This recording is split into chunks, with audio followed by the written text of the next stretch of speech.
반갑습니다. 이보다 조금 더 할 뿐입니다. 이번 영상에서는 중첩법의 예제를 풀어보도록 하겠습니다. 첫 번째 예제는 다음에 그림에 보시는 것처럼 B 부분이 힌지로 연결된 그 보이고, 만일에 B점에 힌지가 연결이 되지 않고 그냥 쭉 연결이 되었다라고 하면 이러한 지지는, 이러한 보는 부정전보인데, B점에 우리가 힌지를 연결을 하면 이 두 개 AB와 BC로 두 개로 분리해서 생각을 할 수 있기 때문에 정전보 문제가 되게 되므로, 따라서 B점을 우리가 힌지로 연결한 거라고 보시면 되겠고, 따라서 힌지로 연결된 부분은 여러분들이 다음에 두 개의 부분으로 분리를 할 수 있어야 되고, 또한 최대한 우리가 계산 없이 중첩법에 의한 테이블 데이터를 활용하기 위해서 여러분들이 최대한 어떤 문제가 나오면 그러한 문제를 여러분들이 중첩법으로 만일에 계산을 하고자 하면 테이블에 있는 데이터를 이용할 수 있게끔 문제를 일하기보다는 보를 분해를 할 수 있어야 될 것입니다. 따라서 B점을 기준으로 다음과 같이 두 개의 부분으로 분리를 할 수 있고, 힌지 부분에는 우리가 분리를 하면 힌지 반력이라는 것이 있기 때문에, 원래는 수평 방향의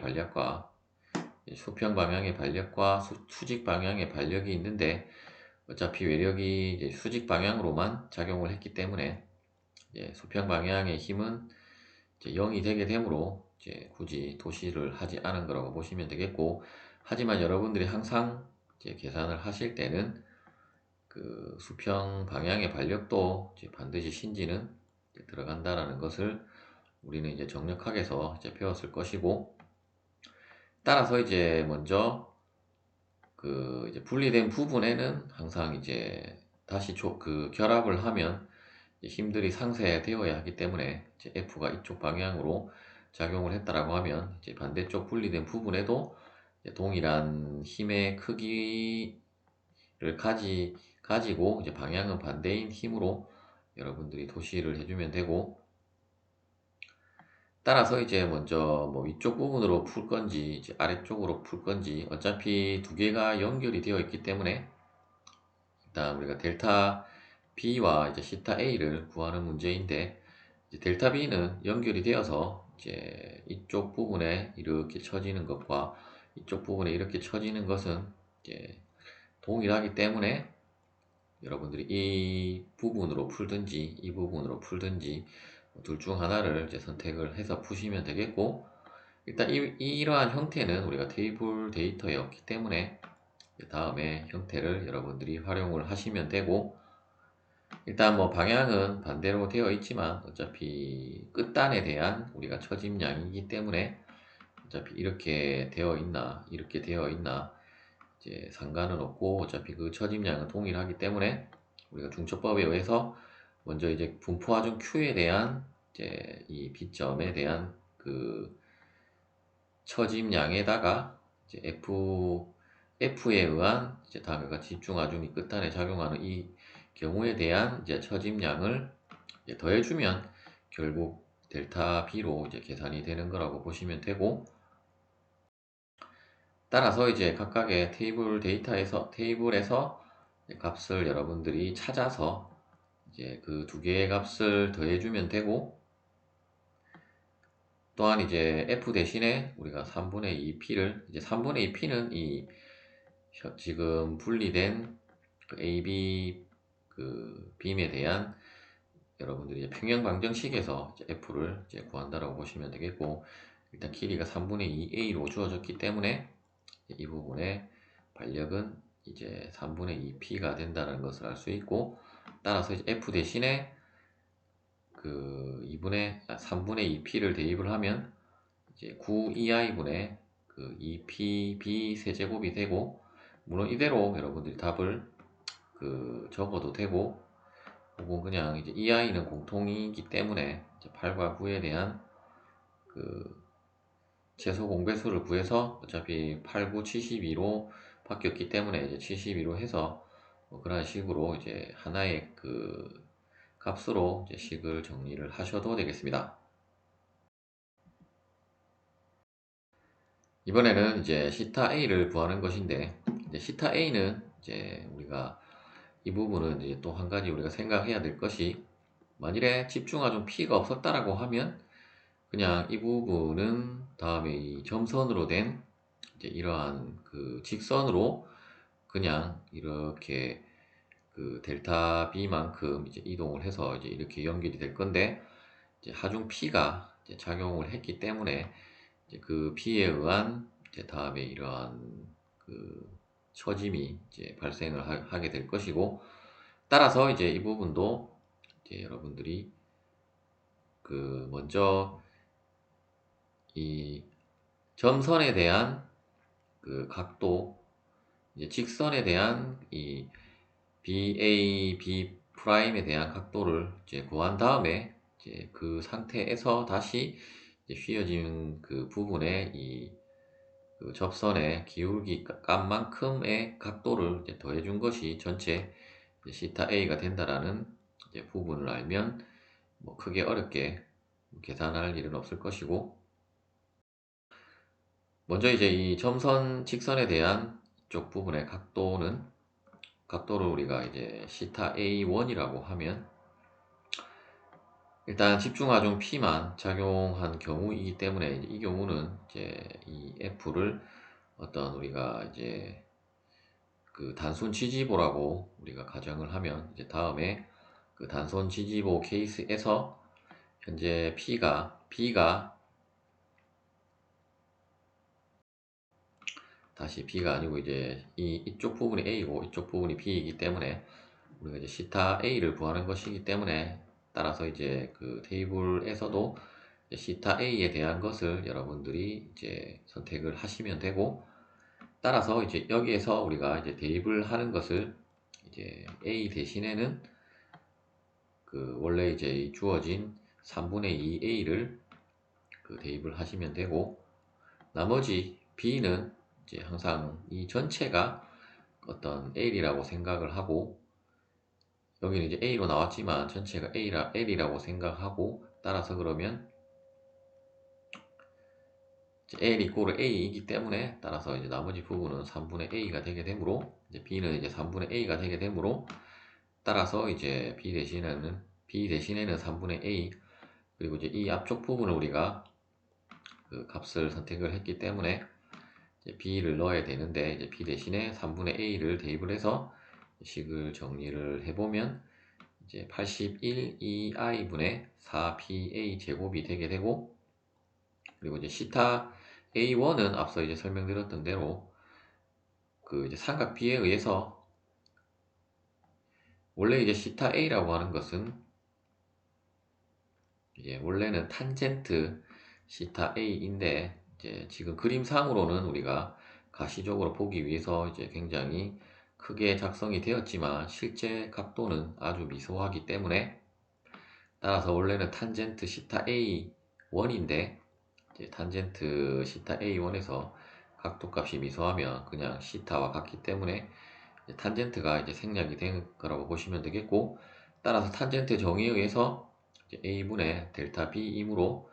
이제 그 값을 계산하면 9A2i분의 2PL PB의 세제곱이 되게 되고,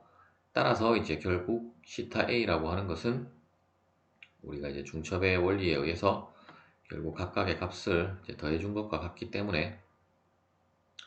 이제 최종적으로는 이제 이 값에서 이제 이 값을 더하면 다음과 같은 값이 되게 되고, 이 경우도 여러분들이 물론 이제 뭐 통분을 해서 이제 뭐 분모는 통일을 해서 이제 작성을 해도 되겠지만, 일단은 뭐 식이 너무 많아지면 그냥 이대로 작성을 하셔도 되겠습니다. 두 번째 예제는 이제 그 돌출보 혹은 내민보에 대한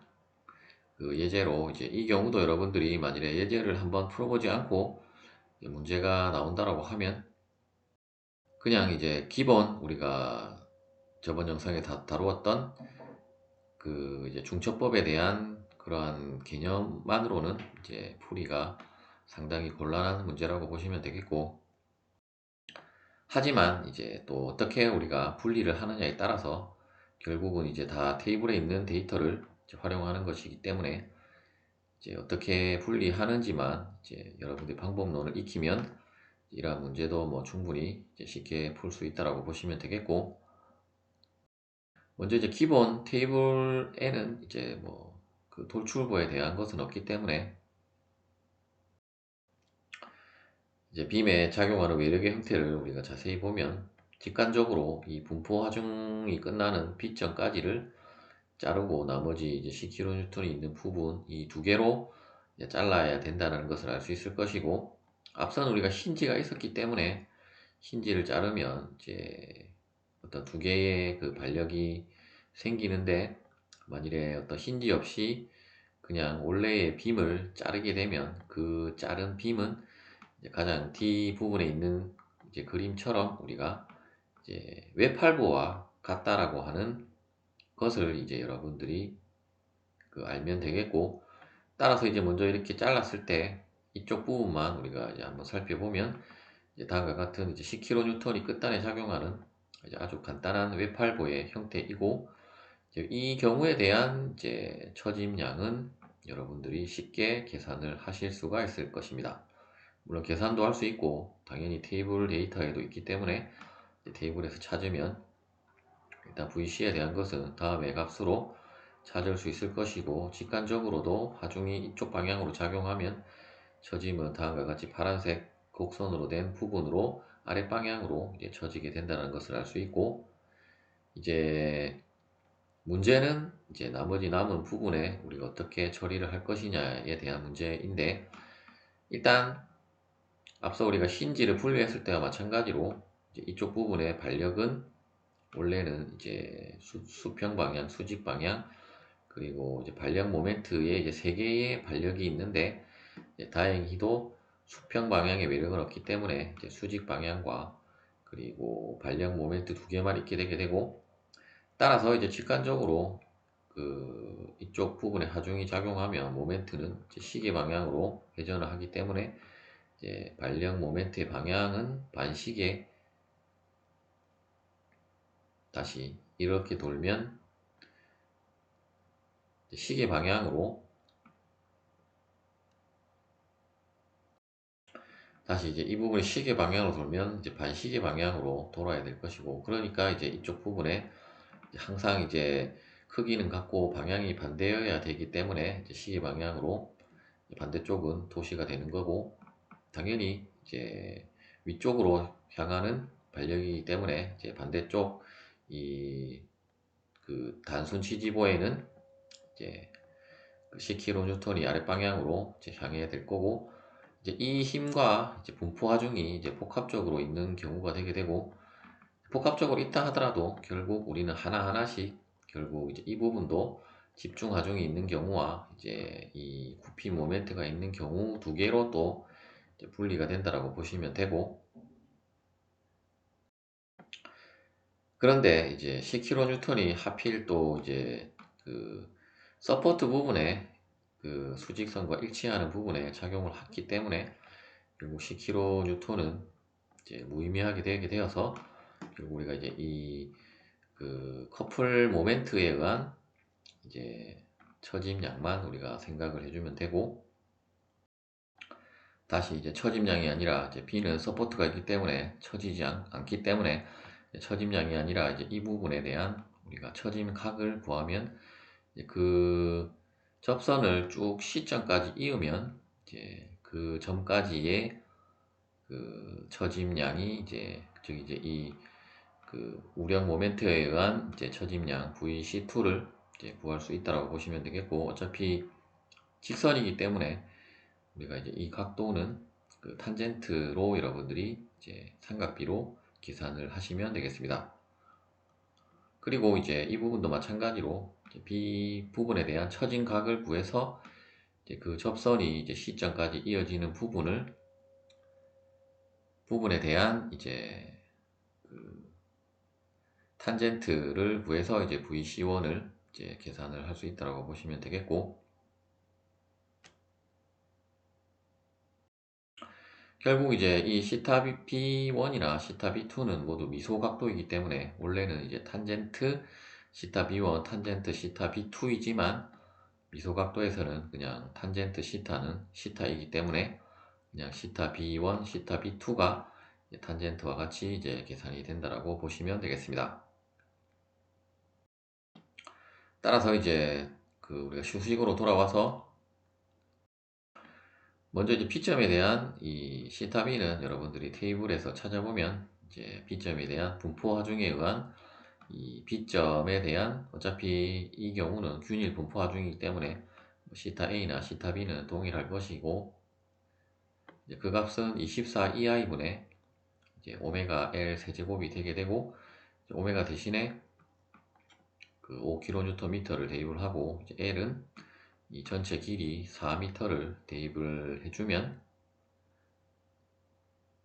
그 다음에 값으로 이제 계산이 되게 되고, 일단 EI에 대한 것은 뭐 값이 주어지지 않았기 때문에 이제 여러분들이 문자로 그 표시를 하시면 되겠습니다. 따라서 이제 이 처짐량 VC1은 탄젠트의 정의에 의해서 원래는 2분의 탄젠트 시타 B1은 그 2m분의 VC1인데, 이제 그 관계식에 의해서 이제 VC1은 결국 이제 2 곱하기 시타 B1이기 때문에 다음의 값으로 계산이 되게 되고, 이때 이제 방향은 여러분들이 실제 처짐 곡선을 우리가 직관적으로 그릴 수가 있고, 이제 그 곡선에서 이제 기울기는 이쪽으로 가기 때문에 따라서 이제 위쪽으로 그 처짐량이 나온다는 것을 알 수 있고, B2는 이제 이렇게 휘어지기 때문에 따라서 이제 기울기는 이제 마이너스 기울기인데, 일단 부호는 뭐 플러스 마이너스로 도시를 하지 않았지만 우리가 기존에 어떤 플러스 마이너스 부호 약속대로 하면 이 부분은 플러스, 이 부분은 마이너스, 이 부분도 이제 마이너스가 되게 될 것이고, 어차피 여러분들 화살표로 도시를 했지만 최종적인 계산을 할 때는 부호로 계산을 해야 되기 때문에 일단 그렇게 계산은 이제 부호를 붙여서 계산을 하시면 되고, 만약에 최종 값은 다음과 같이 이제 뭐 그냥 플러스 값을 명시를 하고 이제 화살표로 그 도시를 하시면 되겠고, 혹은 만일에 마이너스 그 이 값이라고 하면 이제 화살표를 표시하지 않고 마이너스 값으로 했다라고 하면 반드시 여러분들이 풀이상의 부호 규약에 대한 것을 명시를 해줘야 할 것입니다. 따라서 이제 시타 B2도 앞서 설명드렸던 대로 우리가 이제 이 우력 모멘트에 의한 이제 10kN은 의미가 없어지고 우력 모멘트에 의한 그 처진각만 발생을 하기 때문에, 따라서 이제 이 경우에 대한 그 B점에 대한 그 처짐각은 3EI분의 M0L이 되게 되고, 따라서 M0 대신에 그 주어진 그 커플 모멘트 값을 대입을 하고, 이제 길이는 어차피 A점부터 시작을 했기 때문에 4m를 대입을 해서 이제 값을 구할 수 있고, 어차피 지금 뭐 시타 B1이나 시타 B2에 대한 뭐 회전 각도의 방향은 방향보다는 여러분들이 이제 실제로 이런 그림상에 도시를 해서 실제로 이제 시점이 어디 시점까지 연결했을 때 이제 VC1과 VC2가 어떻게 나오는지를 이제 아는 것이 더 중요하기 때문에 일단 이제 그림으로 여러분들이 계산을 하시면 되겠고, 일단 이제 이렇게 접선이 이렇게 나오기 때문에 당연히 시점까지 연결한 것은 아래 방향으로 이제 처짐이 발생을 하므로 그 값은 이 값이 되게 되고, 마지막으로 이제 이쪽 부분에 대한 VC3는 이제 외팔부에 대한 것이고 당연히 아래 방향으로 그 값이 계산이 되기 때문에 최종적으로 이 끝단 시점에 대한 처짐량 VC는 혹은 뭐 델타 C는 혹은 YC는 이제 여기서는 이 부분을 이제 마이너스 나머지를 플러스라고 했는데, 이제 그렇게 하기보다는 우리가 실제 그 약속을 했던 대로 그 부호를 명시를 하시면 되겠고, 혹은 뭐 이제 아랫 방향을 우리가 플러스로 한다라고 부호 규약을 여러분들이 명시를 한 다음에 이렇게 작성을 하셔도 상관은 없겠습니다. 어차피 최종적으로 우리가 중요한 것은 이제 아래쪽으로 이렇게 그 처진다라고 하는 것이 중요하기 때문에 그렇게 계산을 하시면 되는데, 이제 반드시 우리가 아래쪽으로 처진다라고 이제 장담을 할 수는 없고, 만일에 이 길이 2m가 아니라 아주 짧은 구간이 되게 된다라고 하면 경우에 따라서는 위로 이렇게, 어차피 이쪽 부분에 힘이 더 크다라고 하면 이 부분에 VC1이 더 크게 되게 되어서 이제 더 위쪽으로 이렇게 휘는 경우도 있기 때문에, 반드시 뭐 아래쪽으로 그 힘이 발생한다라고 생각을 하면 안 되고, 다음과 같은 이제 계산 절차를 여러분들이 거쳐서 최종적인 결과값에서, 물론 어차피 값을 계산해야 되기 때문에 뭐 여러분들이 섣불리 판단을 하진 않겠지만, 이제 반드시 이제 이렇게 외력이 그 아랫 방향으로 작용을 하면 대부분의 경우는 그 이제 아래로 처짐이 발생을 하는데, 이러한 그 돌출보에 있어서는 이제 그렇게 되지 않을 수도 있다라는 점을 이제 유의를 하시면 되겠습니다. 이제 그렇게 말씀을 드린 이유는 이제 뭐 책에 따라서 또 이러한 돌출보에 대한 문제들이 뭐 다양하게 출제가 되는데, 뭐 책에 따라서는 이 길이에 따라서 뭐 어떤 방정식을 구해서 이제 그 방정식의 어떤 그 기준으로 뭐 판단을 해서 아래로 처지냐 위로 처지냐를 뭐 그러한 식으로 판단하는 문제도 있는데, 이제 그렇게 하기보다는 여러분들이 다음과 같은 방법으로 이제 계산을 하시면, 어차피 나오는 값에 따라서 이제 마이너스 플러스로 계산을 하면 이제 최종적인 값이 이제 위로 이제 그 처짐이 발생을 하는지 아래로 처짐이 발생을 하는지를 알 수 있기 때문에 이제 그렇게 말씀을 드린 것이고, 또한 우리가 이제 보의 처짐을 구하는 방법은 여러분들이 이제 뭐 건축공학이나 이제 토목에서 배우는 구조역학 같은 과목을 보시면 이름도 생소한 뭐 여러 가지 방법들이 다양하게 있는데, 어차피 우리는 기계공학을 공부를 하고, 기계공학에서는 아마 이제 정정보는 우리가 다음 영상에서 다루는 이제 모멘트 면적법까지만 이제 정정보에서는 다룬다라고 보시면 되고, 어차피 실무에 가면 뭐 이러한 단순한 볼을